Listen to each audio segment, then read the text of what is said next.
Thank you. So I work at MaxPoint, and I'd like to start by acknowledging all of the people who've collaborated on this project and others, Marius, Igor, Mark, Alice, and Marshall, among others. At a lot of times during this presentation, I'm going to say I, but really when I say that, I mean we. It's been actually pretty huge effort. So MaxPoint is an advertising and marketing firm that mainly deals with joining users online and offline. So what we do is we handle tens of billions of bidding requests for advertisement every day. So well over 70% of the advertisements that you see on your phone, on your desktop, whatever, are actually bought on an auction in between the time that the page that you click and the time that the page loads. So we have about a 50 millisecond window to look at everything from your placements, your browsing history to where exactly on the page the placement is loading, and make a decision regarding whether or not we would like to show you an advertisement, and then make subsequent decisions regarding how much we might be willing to pay to show you that advertisement, blah, blah, blah. That involves a lot of data science, as you might imagine, of which this is only a small part. As you can see from the slides, we have some pretty cool stats in terms of we've got a lot of machines. Many of these are dedicated solely to responding quickly to that volume of bid opportunities. We also feature free snacks. So I'm going to start with an overview. So we're going to go over some of the data sets that went into this project. Then I'm going to pivot to look at ways of visualizing polygons and other shapes for geospatial data. I feel like that's important to start with because inevitably, throughout whatever your project is, you will absolutely reach a point at which you have some problem. You will either flip the lat longs, you will use the wrong coordinate reference system, something will go wrong, and if you do not visualize these polygons, it will be very difficult to detect, and then you will discover this 3 months later and it will destroy you.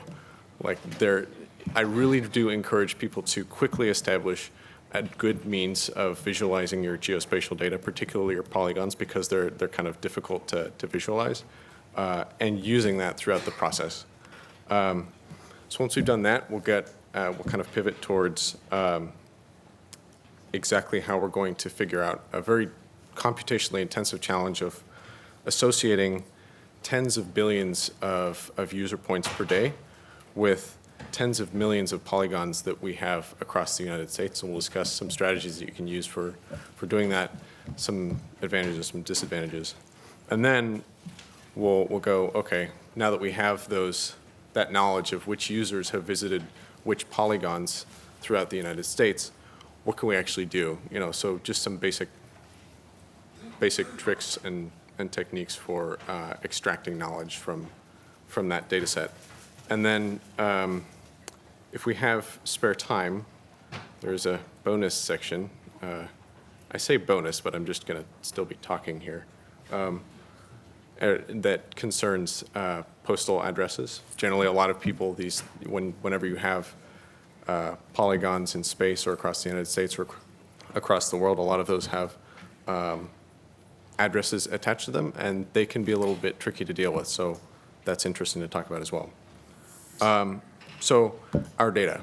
First, we have a series of user points, tens of billions every day, that mainly come in from smartphones. So when you see ads on the internet, if you have an app that has enabled, your location information, it is very probable that I get to see that location. So all of those free apps that you thought were free, actually, not quite. But it works for a lot of people. That's fine. You get your, Pokemon Go or whatever, and I get my data. So win-win. We also get to see the IP address, timestamps, and a unique user ID. There's also other means of getting at this information. Numerous apps without selling ads will resell the information. But regardless of where it comes from, we receive tens of billions of points per day.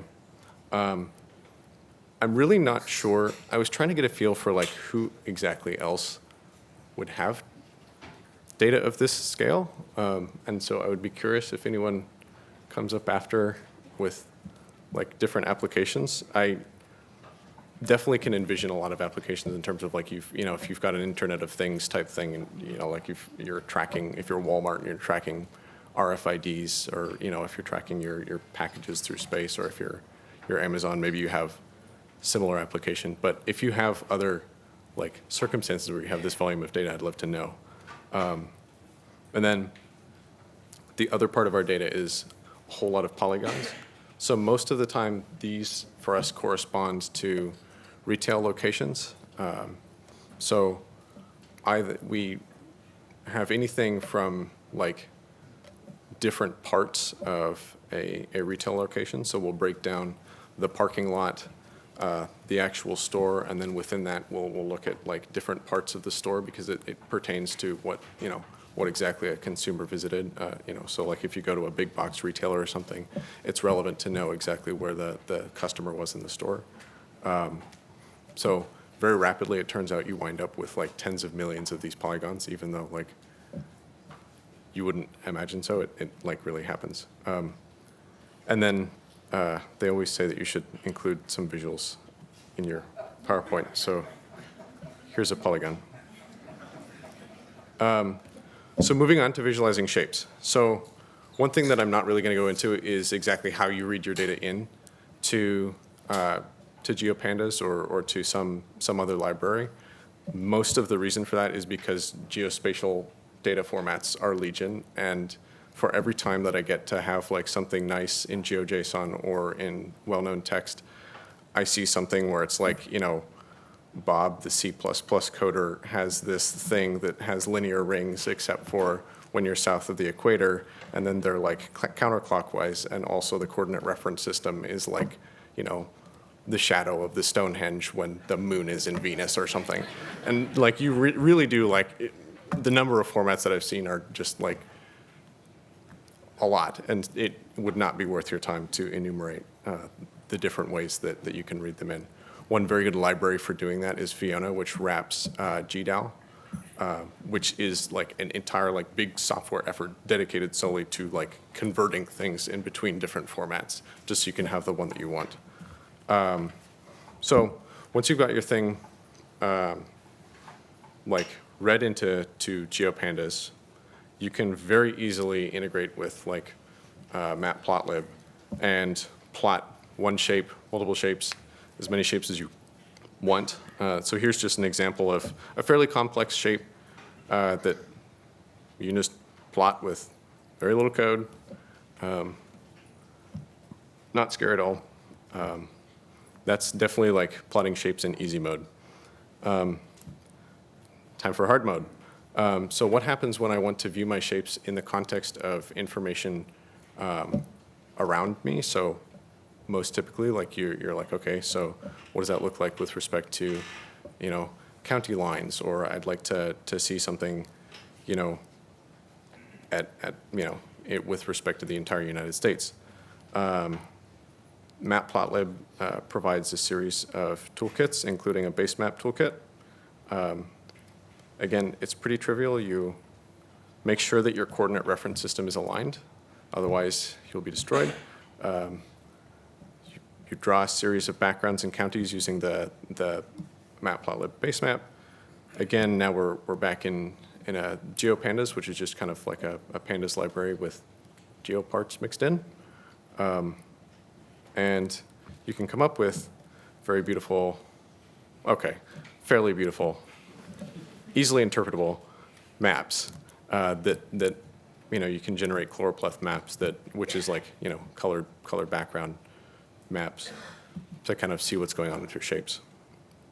So final boss mode is if you'd like to get really fancy and have something interactive. There are absolutely other ways to do this, but the way that I wound up doing this was I saw a Leaflet example. Leaflet's a JavaScript library. Saw an example that I liked. I said, I want this for myself. So like here's the Leaflet example. It's got some really nice interactivity there, and it's got great, colors. I said, I want this. So I took the source code down. And then what you can do with Jinjo, which is a templating library, is basically rip out all of the things that are specific to that implementation and replace them with like kind of a templating schema that will allow you to plug in your own values.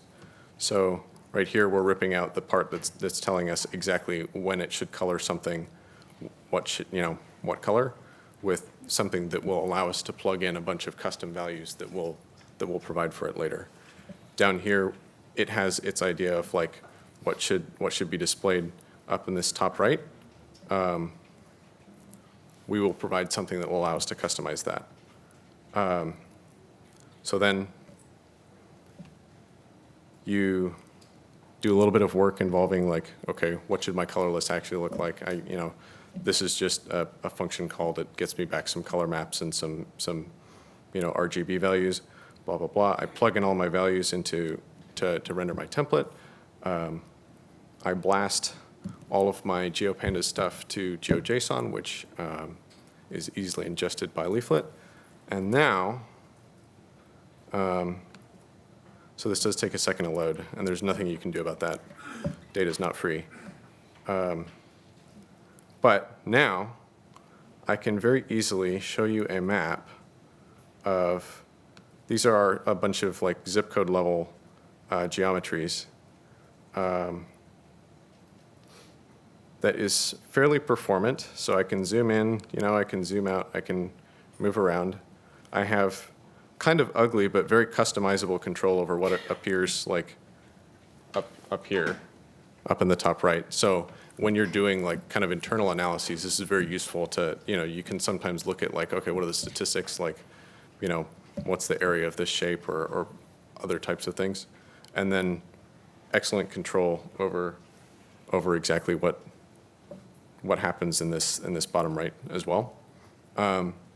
There are other ways that you can do this, most notably like the SciPy Leaflet plugin, and also there's a library known as Folium.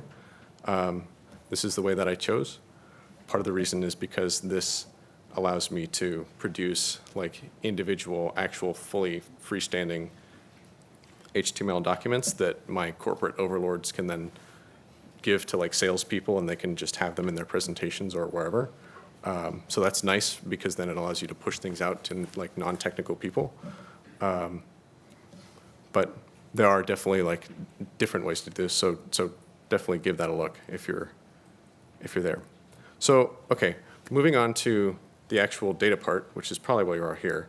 The task of figuring out which points fall within which polygons is actually not trivial. And it's interesting because it's one of those tasks that humans are really good at. So like if you look at a map, if I had a map of the United States and put a pin in it, you could tell me it was in like Dakota or whatever. Not so easy for computers. So in order to, even like the process of determining whether a single point is in a single polygon, you have to use like something kind of complex. Like this implementation is a Raycasting algorithm in which like basically you draw a line like in a single direction, and you count the number of vertices, or sorry, the number of line segments that you intersect, which means you have to have an operation over each of the line segments to test whether that line intersects the line segment of your polygon. And if the number of intersections is odd, then you are provably within the polygon. If the number of intersections is even, then you are outside of the polygon. But this is just kind of a basic demonstration of like, even to do this for one polygon, it's actually kind of expensive to figure out whether a point is within it or outside of it. So if we want to take our 10 billion points and compare them to our 10 plus million polygons, this could be quite expensive if we didn't do it very intelligently. I did some stuff with my calculator, and it turns out like even if you processed a day's data, let's say 10 billion points for the entire day, and you were able to do 1,000 of these calculations per core per day, or per core per second, you would still need to have 1 billion cores in order to effectively process this data. So it's not like quite heat death of the universe level, but like pretty close, and definitely, sorry to disappoint, not what we have at max point. So that's not gonna work. So next strategy, let's use what's known as an archery. So I'm going to index a bunch of shapes into an archery. This is very similar to a B tree for those of you with like a computational background. Basically what that's going to do is implement like a tree in 2 dimensions so that I can put either my shapes or my points into a structured format and do a log n lookup rather than an on lookup, and retrieve my results much faster in that fashion. This works great, and if your data is not as big as ours, I do encourage you to like look at this solution. There are great ways of doing this in PostgreSQL tables. There are other great ways of doing it too. What happened to us was we got to a point where neither our points for a full day of data or our polygons would actually fit in this archery on a single machine.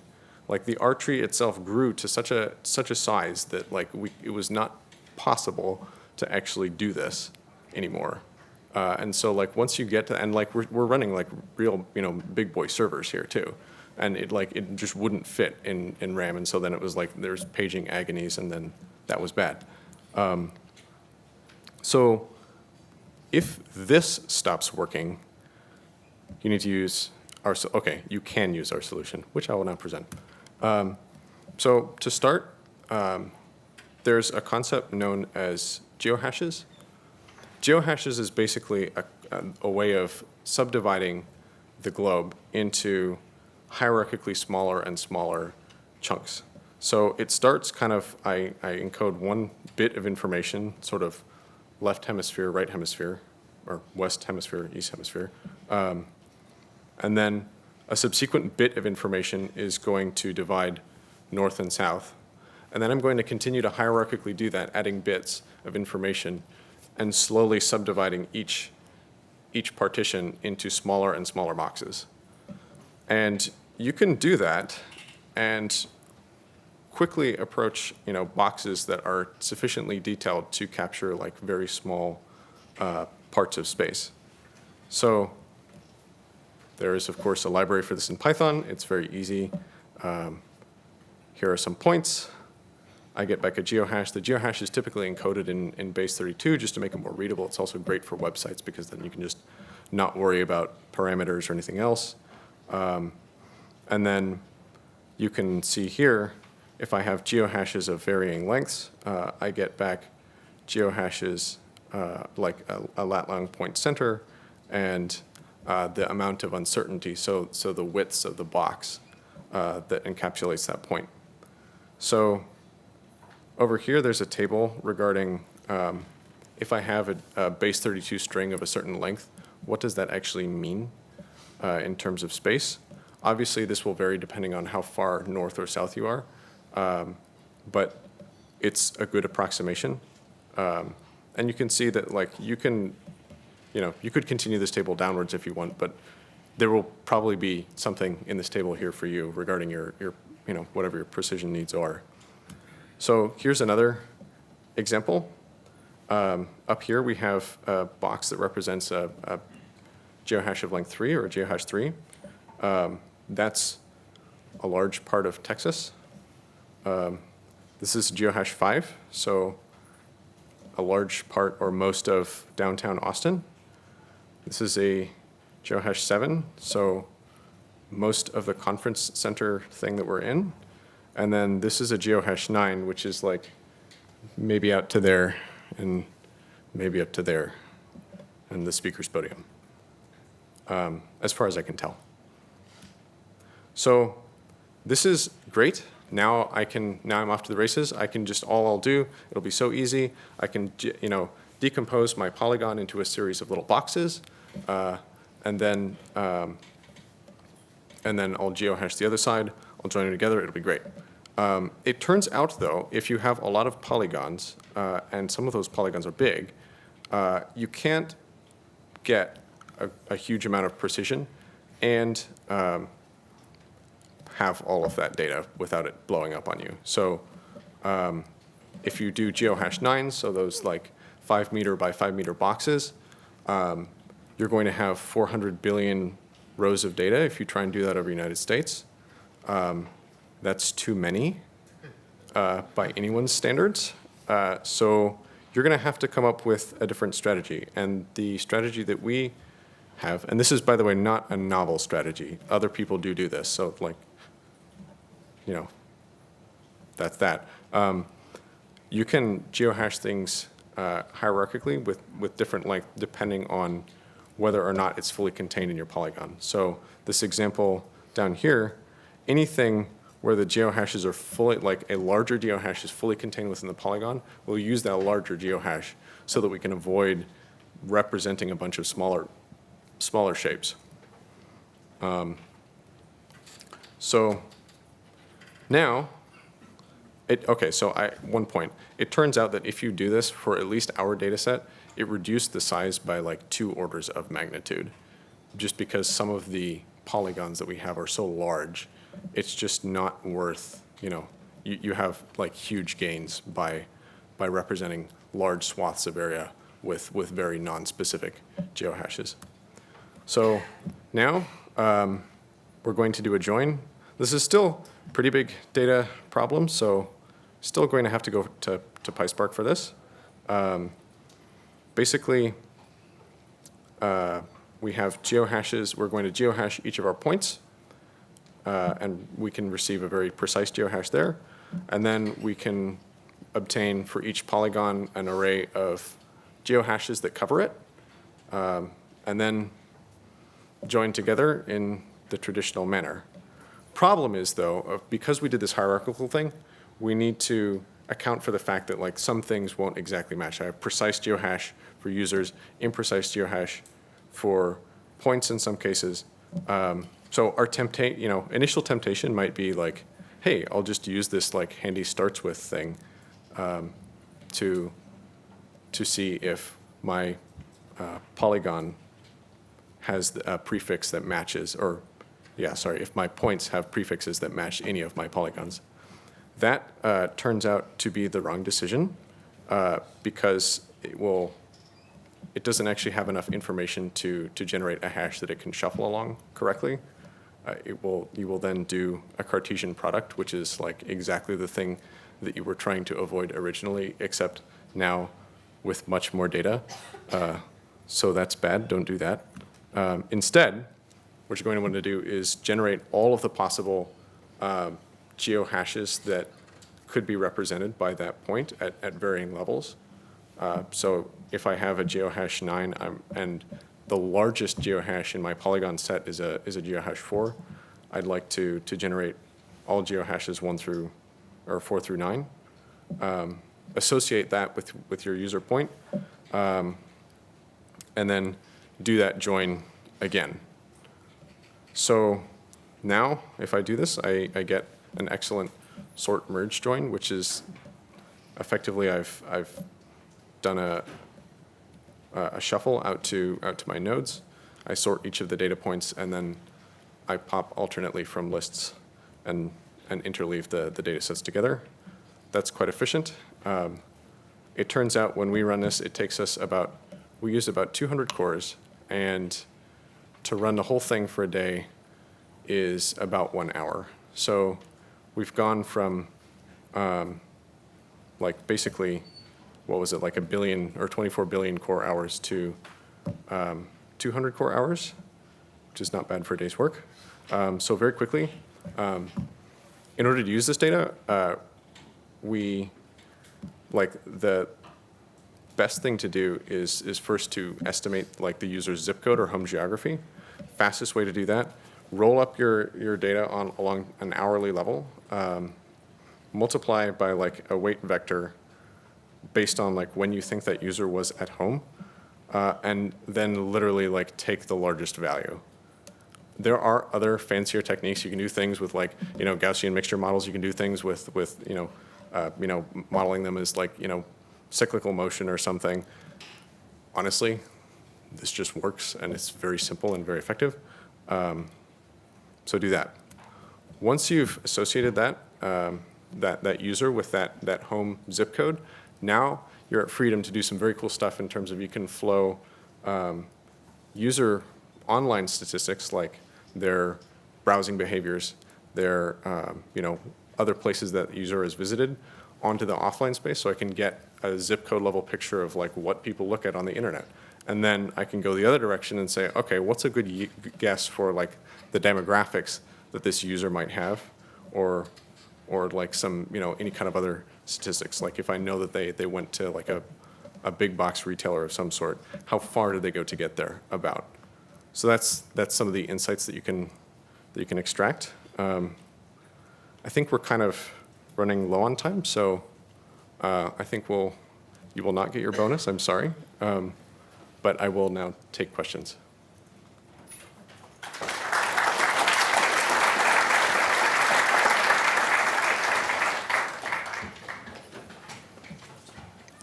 Let's just have you right there. So your Geohash is all the way down to the 5 square. Mm-hmm. Ultimately, you're pulling your point location data from the cell phone GPS. Mm-hmm. Maybe augmented by Apple weekends or Wi-Fi. Mm-hmm. What you guys consider the kind of uncertainty that's coming in with that GPS measurement? So the question is, how do we account for the fact that there is some error associated with the GPS signals that we get? One, you're right, that's absolutely real. Two, you can't clean it up. You're correct, and that's part of the reason that honestly, use Geohash 9s, 10s. You're not going to actually buy yourself anything by getting any more specific. Another question, you right there. Yeah. So the spatial indexing algorithm that you talked about, the Archery that sounds very similar to what we do in topological simulations where we're trying to locate particles. I'm sorry. Curious if you and that algorithm I know is very Kind of use like in the middle, grab the book and start running around. Do you want to answer the question and you can take that and we'll get set up?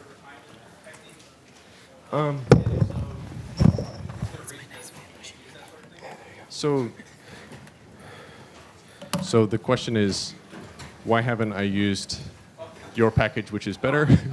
No. It's perfectly, I'm not quite sure what that is. I have not heard of it. I would love to use it. That would be better. Let's chat after. And thank you guys for your time. Yeah. More questions? Or?